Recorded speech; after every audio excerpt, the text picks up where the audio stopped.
Hey everyone, today we unlock a suspense blockbuster's secrets. Let's see why this high IQ protagonist chose the imperfect, yet perfect plan of murdering his wife. This movie, Perfect Murder, will make murder seem like a comedic circus, creepier the more you think about it.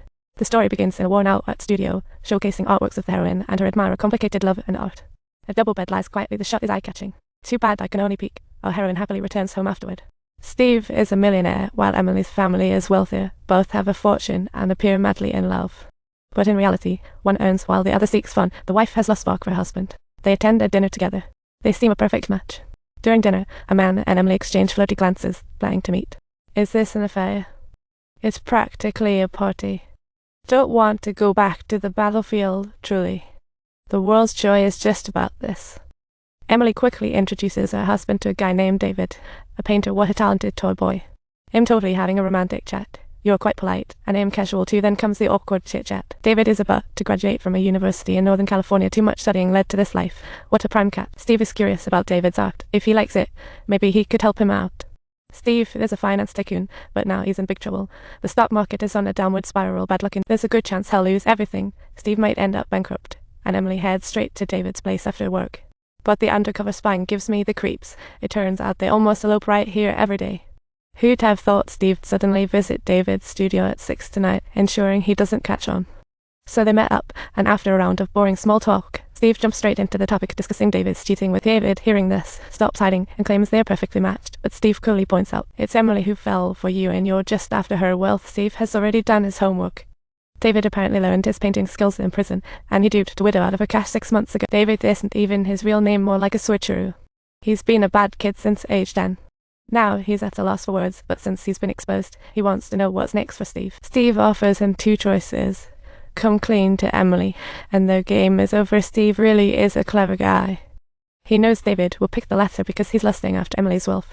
Then he threatens David with his criminal record. He indeed swindled the widow out of her savings, and if the cops catch wind of it, he's looking at an easy 15. Steve is brimming with confidence. He believes David will definitely come to him, especially since he's facing bankruptcy. But what if his wife dies unexpectedly? Then he could inherit his wife's fortune. That's the essence of his murderous plan. What a brilliant setup. Meanwhile, Emily is sneakily discussing her activities with David and marriage woes with friends. What a laugh. Steve is utterly indifferent to Emily, not caring in the slightest. Friends ask Emily, does David know your wealthy background? She replies confidently, we never talked about money in 6 months. Emily suddenly realizes her wedding ring was left at David's. She returns home tonight. Steve says he went to David's studio. Emily asks if he bought anything. The truth is David is prepping for a new art show. The next day, Steve takes David to his home, as luxurious as a criminal's paradise. He's out to stage the perfect break-in, making sure David breezes in through the front door, avoiding those pesky cameras. He imagines it's a blind spot. Steve plans to leave at 8. David must arrive on time. It's foolproof. Have David enter from the right and use elevator repair as his cover. What a brilliant plan. Before Steve leaves, he'll put Emily's bed key in a magnetic box, ensuring smoothness. Next, while Emily is in the shower, the clever plan kicks into gear. This grand heist must feel like an accident. No one should suspect murder. At 10, Steve will dial for help. That's exactly when David will act. Talk about perfect timing. Everything must seem random, like a thief with no choice, leaving absolutely no traces. He hopes to use something heavy to strike, like those pans in the kitchen, and grabbing some jewelry wouldn't hurt either. After everything is set, Steve opens the safe, ready to give David a satisfying entry fee.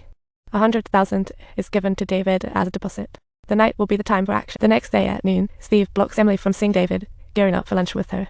Steve asks about the wedding ring. To her surprise, Emily is left completely speechless. Leaving David out in the cold for lunch, perfect alignment with Steve's plan. The emotional drama is about to unfold. Outside Emily's company, this triggers David's emotions, and he easily destroys the painting he made for her. Want to know more? Don't forget to follow our channel, give a thumbs up, and subscribe. Tilda.